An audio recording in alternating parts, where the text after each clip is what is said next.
Nó gì nữa? Nhiều trọng. Nó gì nữa? Các tạc cỡ ly nó rồi. Cú nó gì bây giờ? Ô, cái gì này? Ra béo quá hả? Lại lên rồi.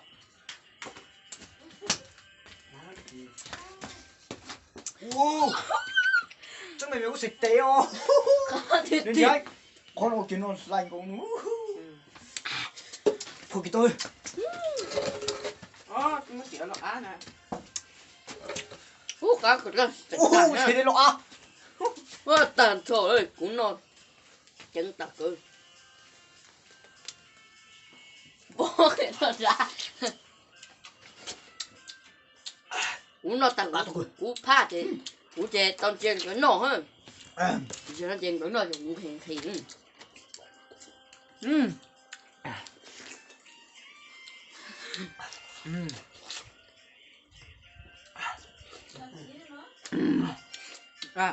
Nói chung là ba anh em cũng điệt trai nhỉ. Tao mà không có con gái điệt trai nha với ế. Gần em rồi đấy. Mới chưa ế đâu. Ủa thì kìa.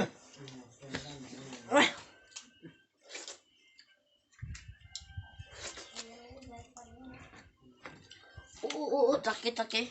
Nên nó cũng khía vậy cũng mù là. Ê, hello mọi người, nhìn mình có điệt trai không? Xấu nhất là của mà Chưa é, chưa vợ, chưa gái nha. Chưa gái nha. Thầy tần thôi, bé lui rồi. Rồi. Chật đột đi rồi. Đột đi là một thằng con. Ô.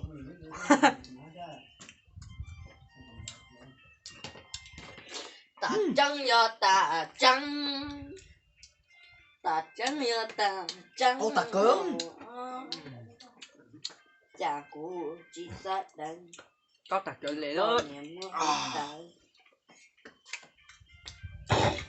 Vì cô mà xưa chỉ muốn nhà có thì chỉ lưu. Họ cũ mà mua tí lưỡi nó có thế dụ. Nó bùa có thế chỉ nhà. Chỉ lưu xia. Sa hai kia cháu có hai tia. Cô chỉ mua nhà. Ấy có buồn lu cô. Có được kìa.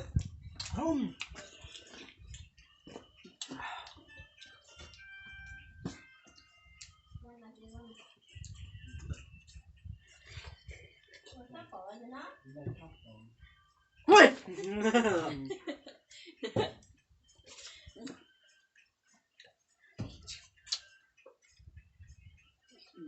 Chú. Ủa tới vậy thai hả? Rồi nó đạt thế. Ủa mà ủa chân ta tập rồi rồi.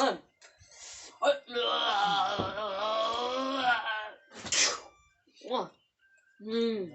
Con ta nó dùng cực kìa. Ủa. Đã đã vô tu. Cho ra gì nào? Ok.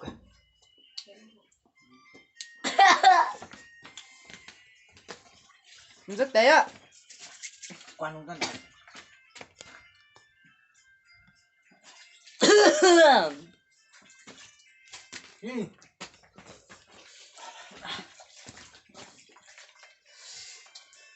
Ta chân ở ta chân. Ta chân ở ta chân. Cha khó lúc chết qua lùa li nó e. Giờ muốn chết bỏ nè vô nè.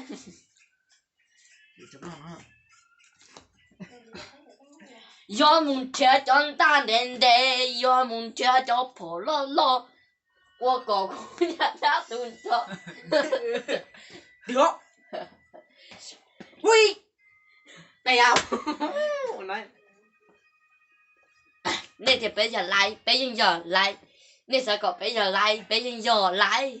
Bé ơi đi chả nhưng lại mà lại cái tiền đó. Like the deer. Okay.